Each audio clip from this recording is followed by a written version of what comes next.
Hello, everyone, and welcome to Speak Up Sis podcast. This is the place where everyday women and men have an opportunity to share their stories to inspire yours. We say what you think no one wants to hear, but everyone needs to know. I'm your host, Angel Charmaine. I'm excited to be here with you all yet another Monday night at 8 p.m. Eastern Standard Time. Thank you so much for those of you who are tuning in live. If you are watching via YouTube, hello and thank you. Welcome into the space tonight. Please don't forget to click the subscribe button and join us here every Monday night at 8 p.m. Eastern Standard Time. If you are viewing on Facebook, hello and welcome tonight as well. I'd appreciate if you would give us a follow if you're on the Facebook page. And if you are listening in on a podcasting app, thank you so much for subscribing and or following. And if you enjoy what you're hearing, please leave us a review. So tonight, everybody, we are going to be having a one-on-one with Angel conversation with Miss Billie L Johnson. And she is here to talk about something that we don't like to talk about a lot in the church space. Shoot, I don't think we like to talk about it a lot in the African-American community, and that is depression. But not just depression, being a woman of God and living with depression as well. So I'd like to welcome Miss Billie L Johnson into the space tonight. Welcome, sis. How are you doing? Hello, hello, hello. I am doing awesome. Thank you for having me. Oh, you are so welcome. I thank you so much for saying yes to coming into this space and sharing your story to inspire the stories of our listeners, because I know that there are many people living through depression, anxiety, and all sorts of mental health situations. But when you add being a believer to that, when you add being a follower of Christ or a Christian with that, then we get into some murky water, don't we? Yeah. So you just being willing to come and share your testimony in this space is a blessing. And so I say thank you. But before we get into the heart of the matter tonight, I'd like to welcome you to share with the people a little bit about who you are and what it is that you do. Okay. I am Billie L Johnson. I'm a mother of 4, grandmother of 6 with one more on the way. Wow. Yes. My grandchildren are my life. I'm the author of the book, Depression and the Woman of God, My Journey to Healing. I am the voice for my sisters that haven't found their voices yet. I'm that one I'm on a mission to shine the light on the dust in the corner, and it's called depression. And listen, most of all, I'm a woman of God. Okay, at the end of the day, that's what's important, right? Yes. So yeah, that's me. I'm that voice that's speaking up about depression. You know, I sat on a church pew for years and nobody knew I was depressed. And it's time for us to have that conversation. Yes, and that's what we are going to jump right on into, because we got 30 minutes in this space and we always run out of time. I don't want to run out of time on this conversation, Billie. So welcome, Grandma. Welcome, author. Welcome, church lady. Let's get to the meat of this conversation. How did you know you were depressed? Did you know you were depressed? Had someone ever talked to you about being depressed? Where did you, how did this start for you? Actually, I was undiagnosed as a child. I lived through depression as a child, undiagnosed.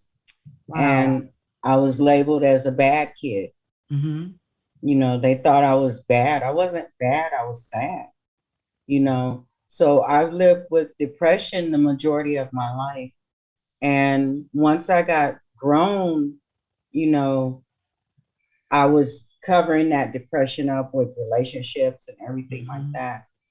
But God had to pull the covers off of that. You know, God had to pull the blinds up so that I could see outside of what I was going through. And I was going through depression.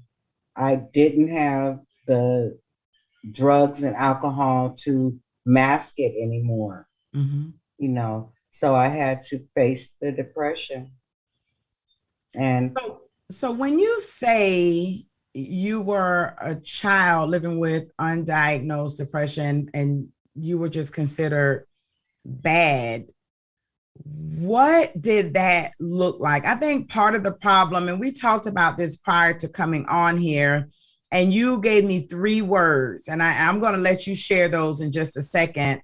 Um, that people have to get to a point that they want to deal with, right? But before we do that, I really want you to share what being bad look like for you. And even as a young adult, if there's a woman that's watching us and she's a believer and she's going to church, or maybe she's a young woman, right, and she's going through some different things, what were some of the things that you were doing that you believe were attributed to this undiagnosed depression? doing things, I wanted people to see me. Mm-hmm. I wanted people to see that I was going through something. And I would do things to bring attention to myself. It was just the wrong attention. I was attracting the wrong attention. I didn't know how to say, hey, you know, something is going on with me, because I didn't know what was going on with me. But I knew that I was being neglected mentally Mm-hmm. and emotionally neglected. No one was paying attention to my emotional state, my mental state. So I would do things to for people to see me.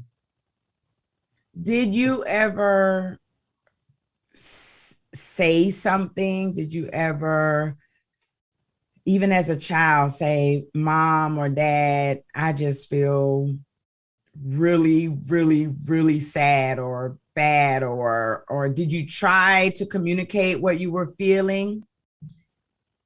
Yes, I did. And when I did, I was put into a group setting Mm-hmm. with kids that were bad, In school. and no one addressed the depression. They Mm, were addressing everything other than the depression. gotcha. And it just went on from there. So It when you went say on. you were put in a group, you mean you were in school in a group, or Yeah, were you okay? in a So group counseling. gotcha, gotcha. But no one ever talked about depression. No, no one talked about depression. And therefore, I didn't know what I was going through. All I knew is that I was sad all the time. Mm-hmm. I wasn't, you know, I felt left out from the other children, but it wasn't because of them. It was because Mm-hmm. I was withdrawn, you Right. know, and no one came, no one was coming to me to see what was going on with me. So how did you get? We're gonna fast forward to adulthood, right? Mm-hmm. Because this is about being a woman who loves God, who's dealing with depression. How did you get to a place of being in the church? Did you grow up in the church? Did you find God later in life? Where did the church come in this in your life? I grew up in the church, but I had strayed away, and I was a drug addict for over 20 years. And God one weekend, I had been partying all weekend, and God spoke into my spirit. And he said, it's time to get up. And from that day forward, that's been 10 years now. Mm-hmm. I've been back in church and clean and sober, but also I had to face the depression without, like I said, the drugs and alcohol and things like that. So do you believe the drug usage, alcohol usage was a form of self-medication or self-medicating? Do you believe, or what do you believe the drug and alcohol abuse played a part, the depression played a part in that? Were you trying to self-medicate, or did it lead to that? Or how do you feel like all that fit together? I believe that the drugs and alcohol, with that, I didn't have to face the depression. Mm. I didn't have to address what was going on with me. I didn't have to say something was wrong with me. Right. But once that was taken away, I had to face the depression. I had to get to the identifying what was going on and then acknowledge it. I had to acknowledge that, this sadness is here. And as long as I sit here in it, it's going to be here. So what brought you to a place of identifying what was going on? Because prior to us coming on live, we had a bit of a conversation, and you said that people have to identify, acknowledge, and then address what's going on with them. How did you identify that this is depression? Did something happen that led you to going to the doctor, or did someone mention it to you? Because you said it was undiagnosed as a child, right? So what led you to the place where you say, I'm depressed? When I got back in church, I began to look around me. Mm-hmm.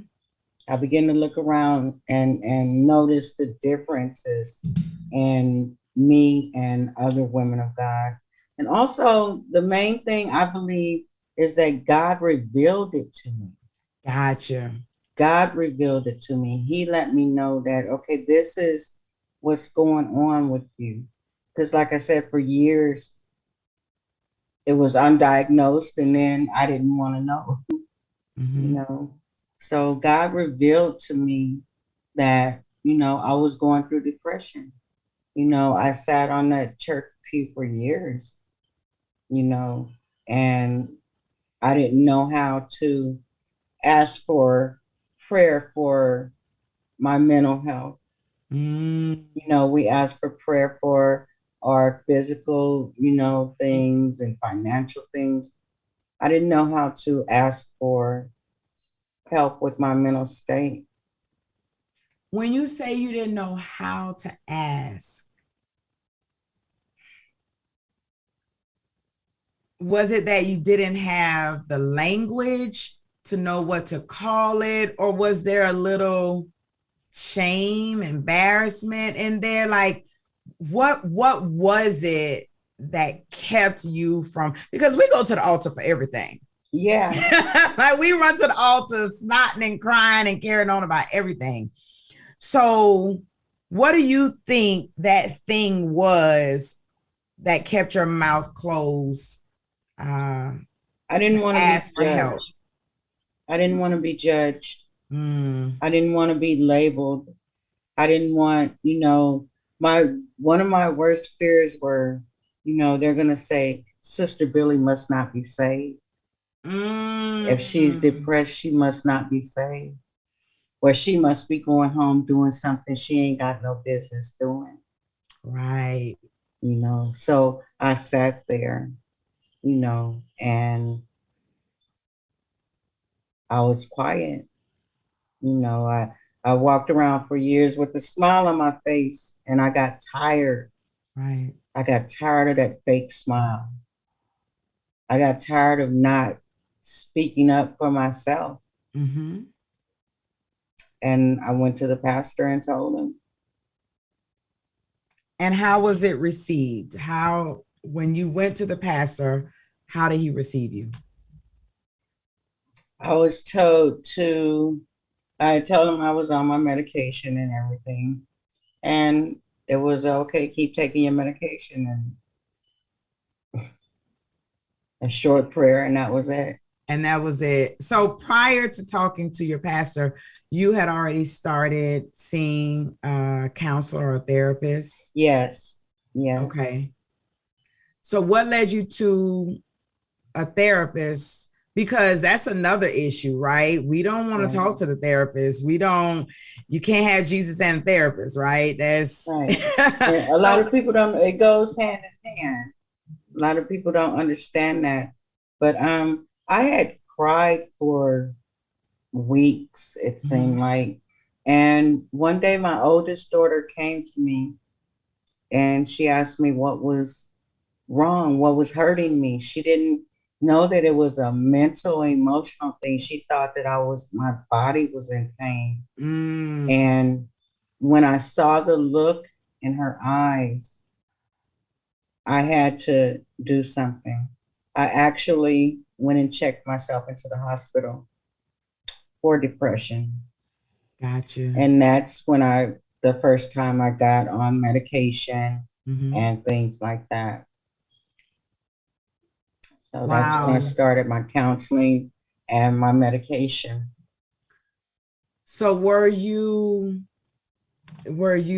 having like suicidal ideations or self-harming types of thoughts? What was it about you in that space where your daughter was like, what's going on with my mom? Was it you not being able to get out of bed and do things? What was she seeing? I was just sad. I was just crying. I wasn't eating. I got to the point where I wasn't eating. I would just lay in bed and cry.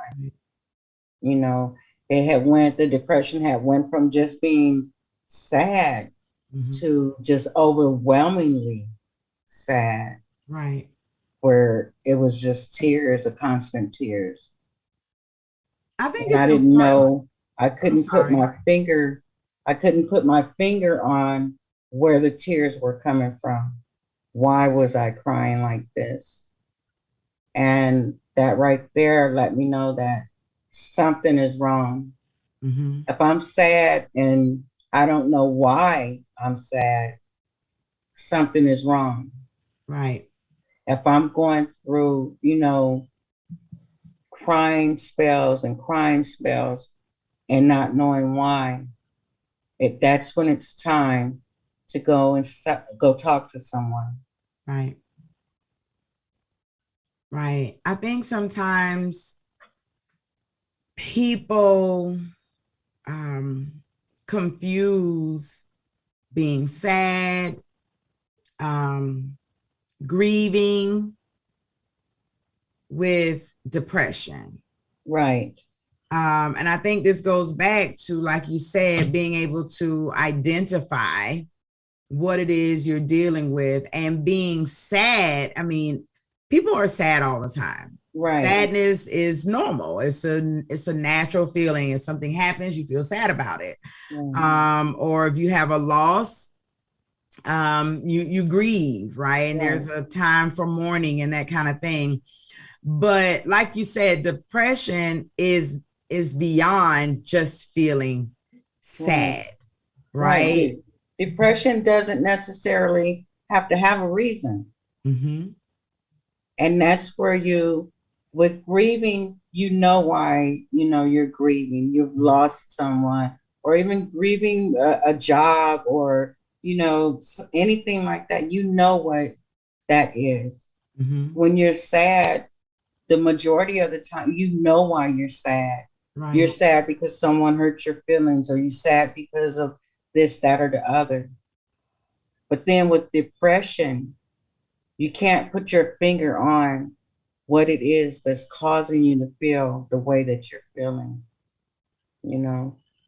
until you identify it and acknowledge it. And then you dig around into what's going on with you. So you say you are the voice for Yes.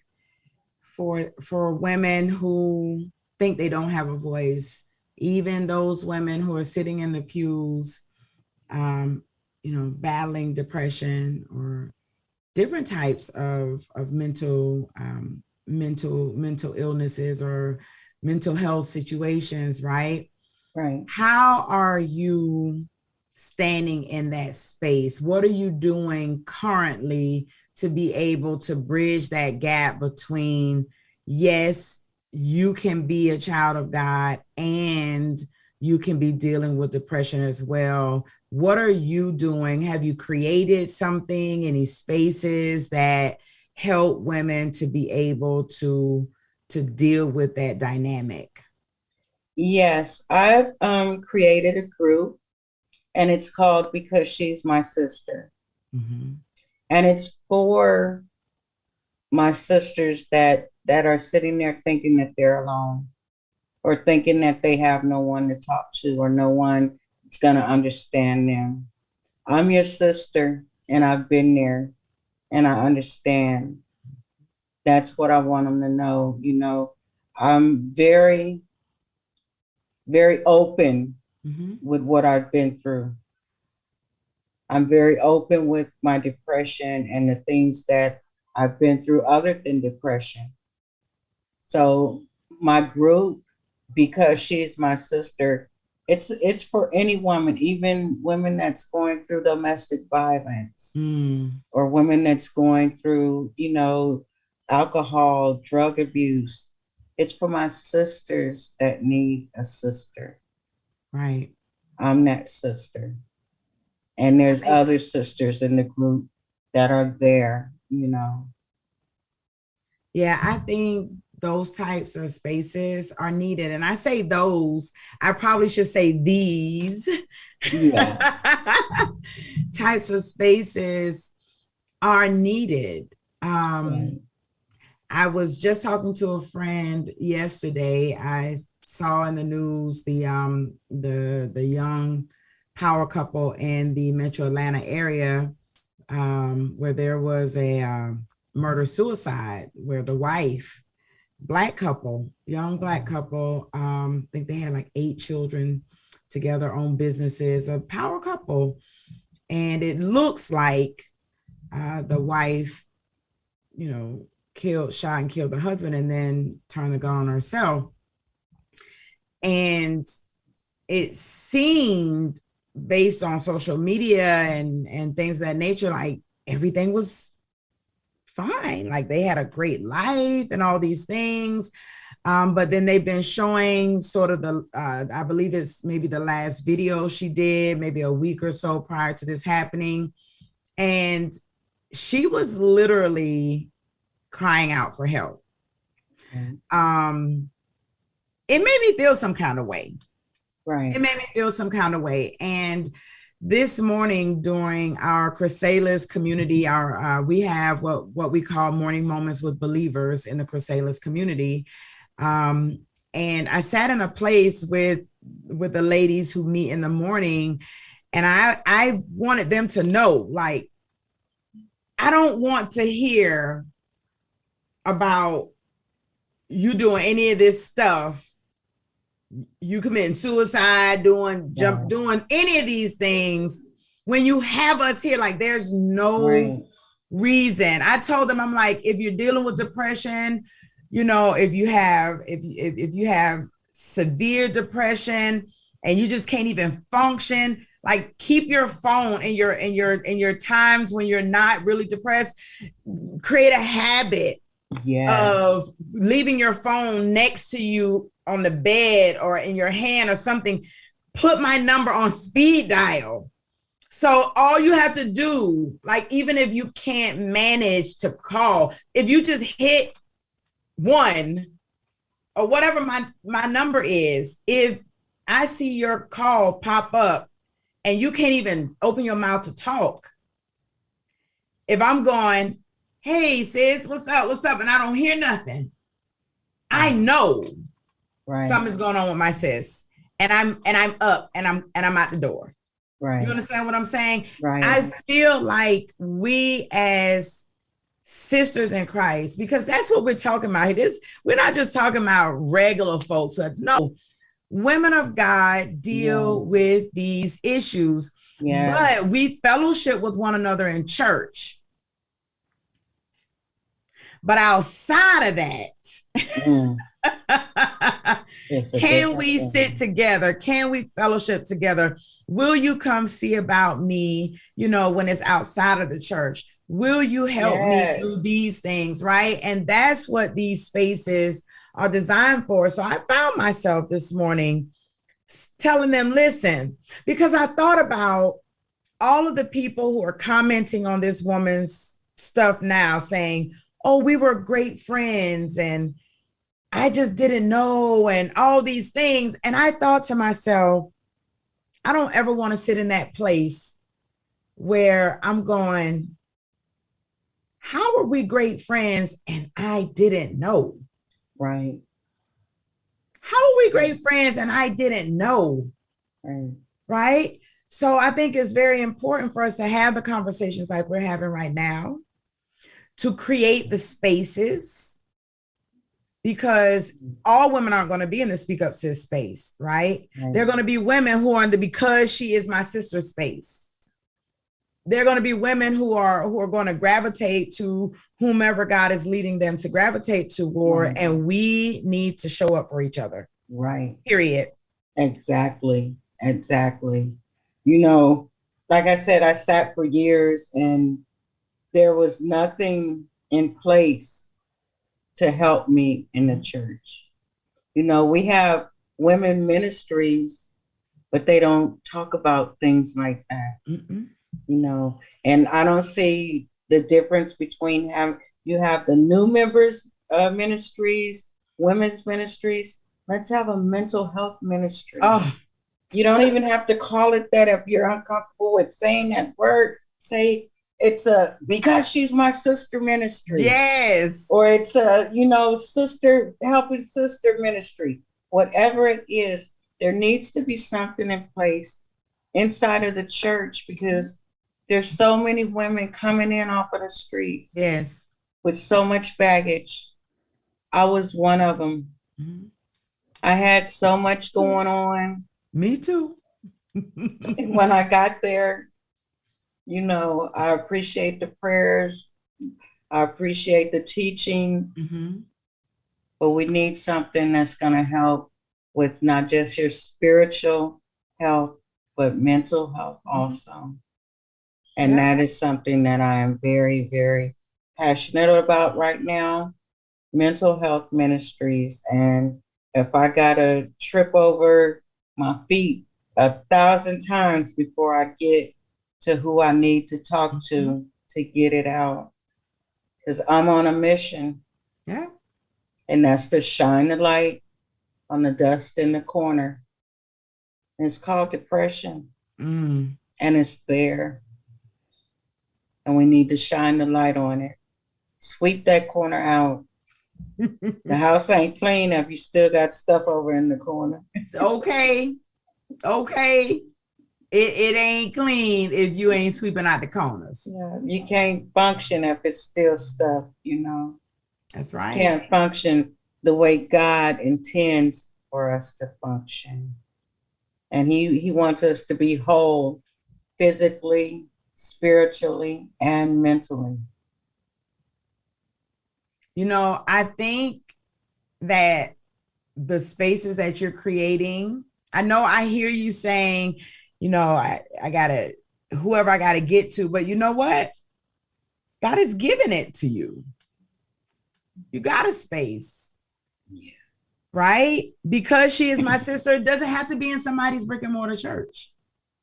It doesn't have to be connected. Sometimes I think these spaces don't necessarily need to be even inside of those spaces, but maybe churches should partner with these types of spaces. Sometimes you need it to not be in that building. Sometimes you need it to be outside of those walls and in spaces that you can actually, separate the two and be able to not deal with the churchy stuff and the traditionalism and the ceremonial things, and to just deal with what it is that you're dealing with.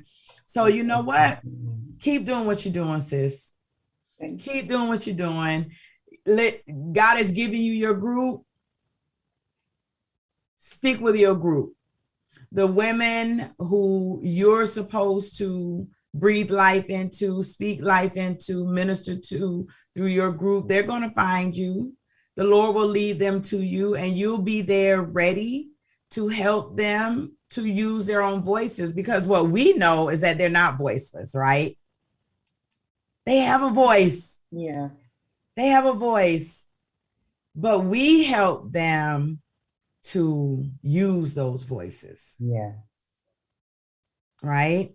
So I bless God for you. I'm glad that you came into this space to share even just a little bit of your story. You all, please make sure you show Miss Billie L. Johnson some love. This is her first podcast conversation. You did well, sis. I love it. I love it. I love it. We always get first timers in this space. And you know what? I bless God for that, because that says that, you know what? God trusts me. Yeah. He trusts this space for people to come in here and get their feet wet. Right. Yeah. And then listen, now you're going to watch what I tell you. Now you're going to be on everybody's show. Somebody going to call you like, you want to be on my show? You want to talk about this? You want to talk about this? You're going to like, oh my goodness, what's really going on? So I just thank you. I bless God for you, woman of God. Continue to do what you need to do. Continue to be a voice for those that think their voices until they can stand up and do it on their own. Yeah.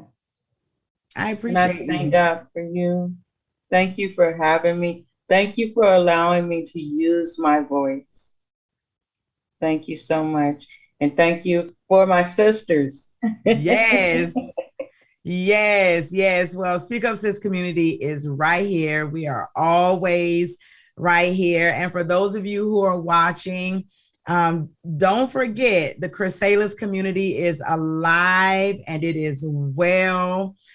We have morning moments with believers every morning at 7 a.m. Eastern Standard Time. It is a beautiful space. You all can come check us out. We make sure that you get knowledge, resources, support, and community in the Chrysalis community. We partner with other communities just like Billie's in order to make sure that you've got what it is that you need. So you can visit speakupsis.com and check out the Chrysalis community, as well as all the other things that we have going on with Speak Up Sis. Billie, if you will, please give everyone your contact information so they can reach out to you if they'd like to. Okay. I am on Facebook, Billie Levette Johnson. My group name is Because She's My Sister. My website is AUTHORBLJOHNSON at Weebly.com. And here we go. She's an author, y'all. I'm going to say it for her. That's her book she held up, okay? So check her out. Her name is Billie L. Johnson. The name of the book, Depression and the Woman of God. Make sure you all check it out. And you can find her on Instagram as well. Yeah. I'm going to help her out tonight, y'all. She knew it this thing, but that's okay. We're going to make sure that y'all can find her. You can find her on Instagram as well at Rugley Johnson. You see it on the screen. It's at Rugley Johnson, not the .com, but at Rugley Johnson on Instagram. Y'all check her out. Go grab up her book. Yes. Y'all already know we're going to see about getting it on the bookshelf. But for now, I believe you can get it. Bookshelf. That's right. I'm on the bookshelf. That's right. That's you can go to Speak Up Sis /speakupsis.com/bookshelf and get a copy of the book from the bookshelf. That's right. Yes, the first place my book was shown at. Really? Yeah. We're just doing first, Yeah. first. My goodness. But I bless God. So listen, everybody, I thank you all. Thank you, Billie, for coming in this evening and having a conversation with me. I thank you for sharing your story. You are always welcome in the Speak Up Sis spaces.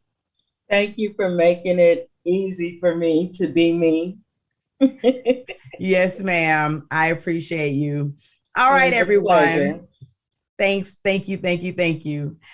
Thank you, everyone, for joining us tonight. I am well over my time.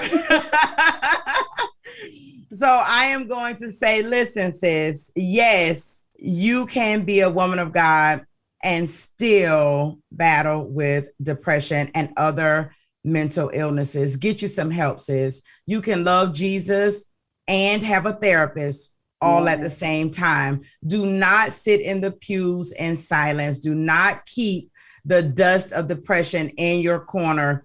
Go ahead and sweep out those corners. Open up your mouth and get the help that you need. There are some of us out here willing to listen, willing to help. All you got to do is open your mouth and speak up, sis. Y'all have a good night. Bye.